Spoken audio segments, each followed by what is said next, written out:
konferensi pers pada kesempatan siang hari ini adalah bahwa terkait dengan pelaksanaan musda keempat Kabupaten Teluk Bintuni yang sudah berhasil diselenggarakan dengan aman, tertib, dan sukses, telah menghasilkan keputusan-keputusan. Salah satunya adalah telah terpilih Ketua DPD untuk masa bakti 2020-2025. Namun dalam pelaksanaannya ada beberapa saya sebut pendaftar.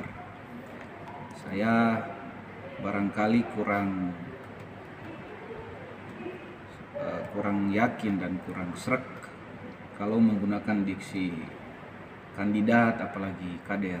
Bagi saya kader itu terlalu sakral dan tidak boleh sembarang kita lekatkan kepada orang. Jadi saya Wakil Ketua Bidang Organisasi DPD Partai Golkar Provinsi Papua Barat dalam Musda 4 Teluk Bintuni bertindak sebagai pimpinan Musda, di mana saya mendapatkan mandat dari Ketua DPD Partai Golkar Provinsi Papua Barat untuk dan atas nama DPD Partai Golkar Provinsi Papua Barat menjadi pimpinan Musda 4 Teluk Bintuni yang diselenggarakan pada tanggal 11 Oktober 2021 di Bintuni. Jadi mengapa saya berkepentingan untuk menjawab tudingan-tudingan yang saya sebut tadi mengarah kepada penggiringan opini yang pada akhirnya itu bisa mencoreng dan menciderai nama baik Partai Golkar dan lebih khusus lagi DPD Partai Golkar Provinsi, karena pelaksanaan musda-musda di kabupaten kota, 12 kabupaten dan 1 kota seprovinsi Papua Barat adalah agenda konsolidasi organisasi yang mana dilaksanakan oleh DPD Partai Golkar Provinsi Papua Barat. Jadi saya sudah catat, saya sudah simak videonya detik per detik. Poin yang disampaikan adalah mereka sampai pada kesimpulan bahwa langsung saya sebut saja 3 orang yang melaksanakan konferensi pers, para pendaftar atas nama Max Samaduda, kemudian ada Metkison Meven, dan kemudian ada Yohanes Akwan. Poin yang mereka sampaikan kurang lebih bahwa pelaksanaan musda itu cacat hukum. Kemudian ada keberatan mengapa mereka tidak diundang. Kemudian ada juga tudingan bahwa musda dilakukan terlalu singkat. Jadi mereka sampai pada kesimpulan bahwa pelaksanaan musda itu secara hukum cacat. Padahal sebagai orang hukum harusnya kalau kita memberikan suatu argumentasi harus kita dasarkan. Saya berani menggaransi karena seluruh prosesnya itu sudah dilaksanakan sesuai dengan mekanisme yang ada. Tata cara pelaksanaannya sudah sesuai dengan anggaran dasar, anggaran rumah tangga, dan petunjuk pelaksanaan tentang musyawarah dan rapat-rapat partai golongan karya.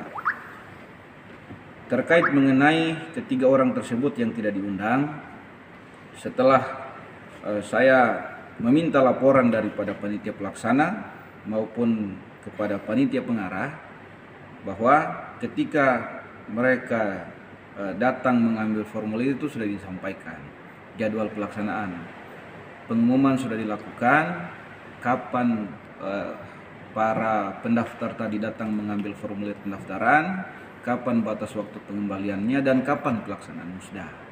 Jadi kalau merasa tidak diundang, kami punya bukti bahwa dari 10 orang itu memang hanya mereka yang tidak hadir. Karena pendaftar atas nama Edison Orocomna hadir mengikuti, kemudian pendaftar atas nama Lamere juga hadir. Jadi memang ketiga orang ini sengaja membangun opini bahwa tidak diundang, padahal kan semestinya sudah tahu waktu dan tempat pelaksanaan, dan silakan datang. Kalau merasa bagian dari partai ya silakan datang. Poin selanjutnya mengenai syarat calon. Jadi syarat calon sudah dirujuk ketentuan anggaran dasar dan anggaran rumah tangga Partai Golkar, kemudian juga petunjuk pelaksanaan nomor 2 tahun 2020 tentang musyawarah dan rapat-rapat partai golongan karya. Syarat bagi siapapun kader yang akan menjadi ketua DPD provinsi, ketua DPD kabupaten sampai pada tingkatan paling bawah di tingkat pimpinan desa, kelurahan atau sebutan lain itu sudah diatur. Penuhi dulu syarat itu, baru kemudian bisa menjadi calon dan mengikuti kontestasi pemilihan ketua DPD Partai Golkar di semua tingkat. Di antara 10 orang pendaftar, yang mana 3 orang diantaranya yang sudah kita uraikan tadi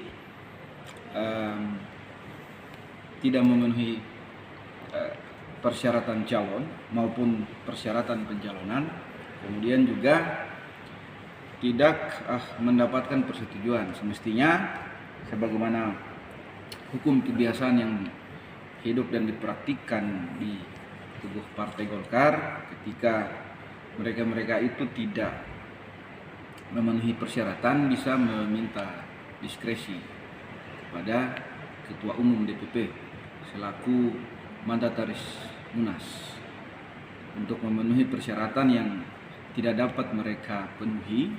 Semestinya itu mereka meminta rekomendasi atau diskresi dari Ketua Umum DPP Partai Golkar.